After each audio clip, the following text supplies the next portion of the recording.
Hello, my name is Dr. Brian Shiluli. I'm a medical officer, and today we are partnering with Ponea Health, and we'll be talking about breastfeeding, a very interesting topic. So basically, breastfeeding is feeding of a newborn or a child on mother's breast milk, excluding other supplements. So breastfeeding for a baby who is less than 1 month should be done after every 2 to 3 hours, and each feeding session should take between 5 to 10 minutes. 5 to 10 minutes. And for those who are more than 1 month, feeding can be spaced a bit further at 3 to 4 hours, with every feeding taking about 10 to 20 minutes. The reason we do that is because breast milk has different components. We have the fore milk, transition milk, and we have the hind milk, transition milk, and the fore milk, which have different components for the baby's growth.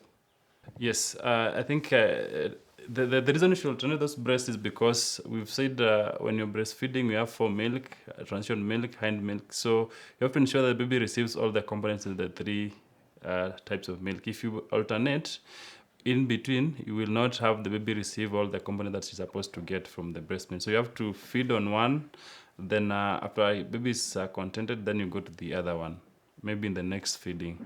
So you should bab your baby after every feed. You have to position your baby to lie on your chest, in upright position. Then you gently tap or pat on the back, and or you rub on the back until you see that excess is being released from the mouth. So we have several factors that can cause low breast milk production.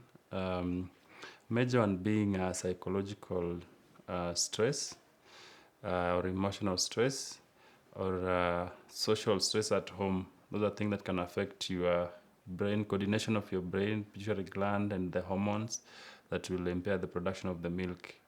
And then for those mothers who actually have delayed breastfeeding, they usually have also low milk production. And then maybe a mother who has a chronic condition that's also affecting him or her, that's affecting her, can also lead to low milk production.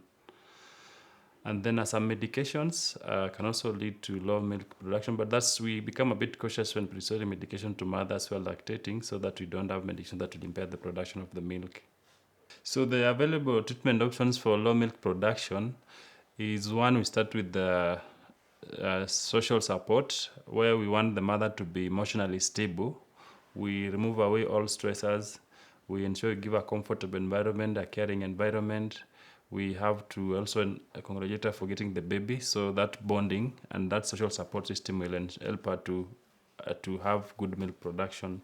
But then for those mothers who don't even have milk after those social support, we have some medications we can use. The common one we use is metoclopramide. We can give a dose of 10 milligrams 3 times a day. The way it works, it sends impulses to the brain, which causes the pituitary gland to release prolactin and acts on the alveolar tissue of the breast to cause production of milk. And then it coordinates also with oxytocin, which now will cause expression of milk. So that's the one we can also use, but also studies have shown that domperidone also has a role in milk production for those mothers who have low milk production as well. Thank you so much for joining me in this episode and discussion. You can book my services through ponea.com. Thank you.